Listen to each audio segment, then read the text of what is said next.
gonna get this Winchester out of the furniture and start threading the barrel in the second installment of the Winchester Model 7458 muzzle brake installation.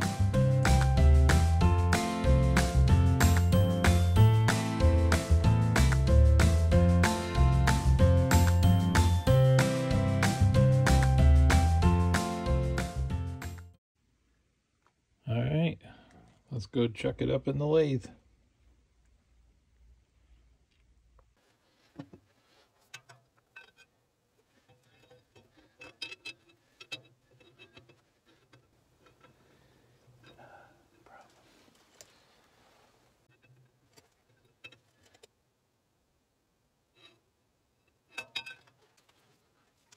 So, because of this recoil lug on the barrel, we can't fit it through our headstock. So we're gonna have to think of something else.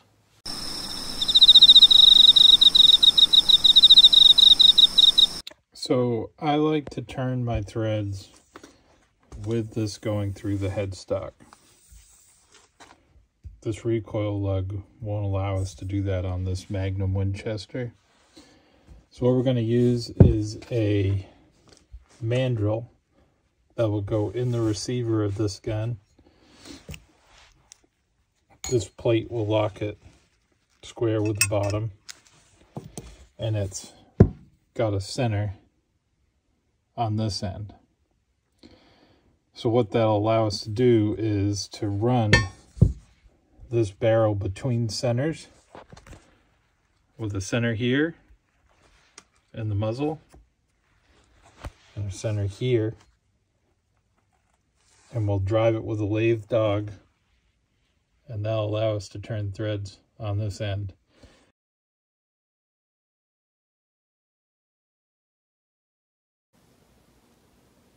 So in threading this 458, now I've got to put it between centers. It's been so long since I used my lathe dog and faceplate that it was all rusted up.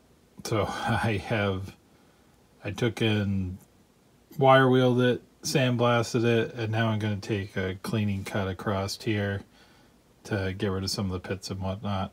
It's not really necessary because I'm not lashing a whole lot to this faceplate, but while I'm here I figured I might as well do it.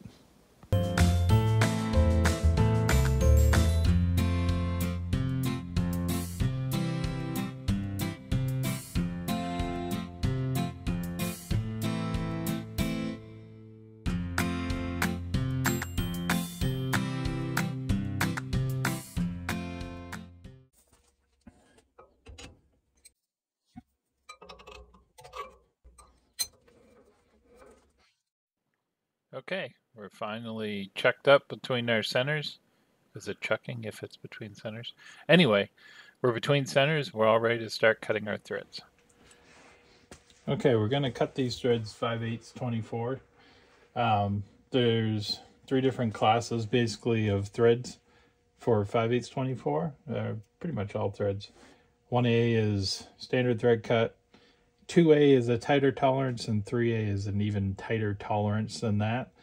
The difference is basically there's less leeway for margin of error in a 3A thread from a 1A thread. If you're using muzzle devices and swapping between multiple muzzle devices, you may not want a 3A fit. You might want more of a 2A or even a 1A depending on what you're using. But where this muzzle brake is fitted to this barrel and is not going to be swapped out, we want as tight a fit as possible. So we'll go ahead and we'll fit it. It's nice when you have the device here so you can check it and make sure everything's nice and tight. But we're going to go ahead and turn this down to our first dimension.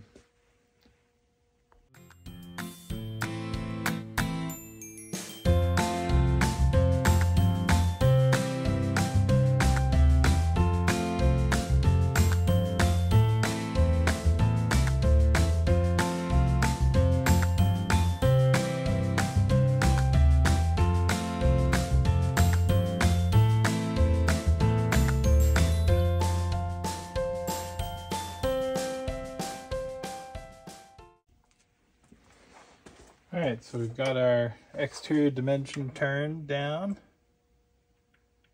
We're at 626, 625 and a half, so it's a little on the heavy side, but we'll start from there.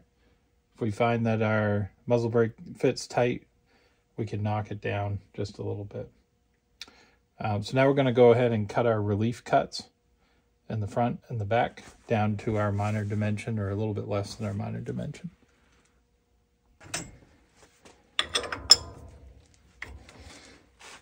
So I have a mark scribed on the side of my live center so that I can make sure that my tools are at the right height when I can't use the center to line them up.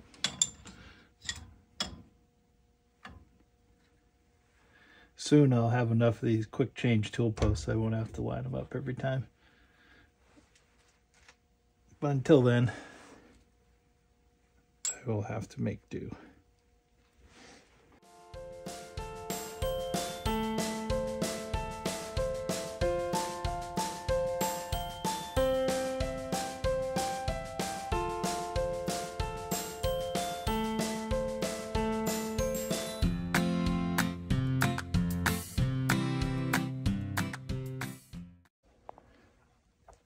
So we have our major diameter cut, we have our undercuts put in here, and now we just need to put our thread cutting bit on, and we'll get it squared up, and then we'll cut our threads, 24 threads per inch.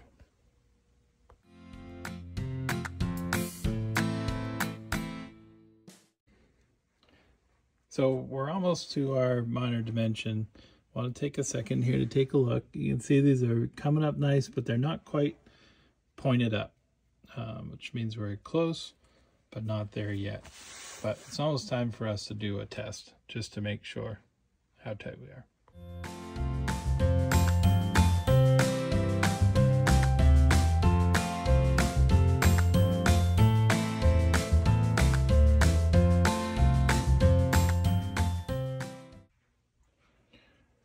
There we are. Looks like a good looking set of threads to me. Now we just got to get our muzzle brake on, and then we'll turn our muzzle brake down to the diameter of the barrel so that it has a nice sleek contour.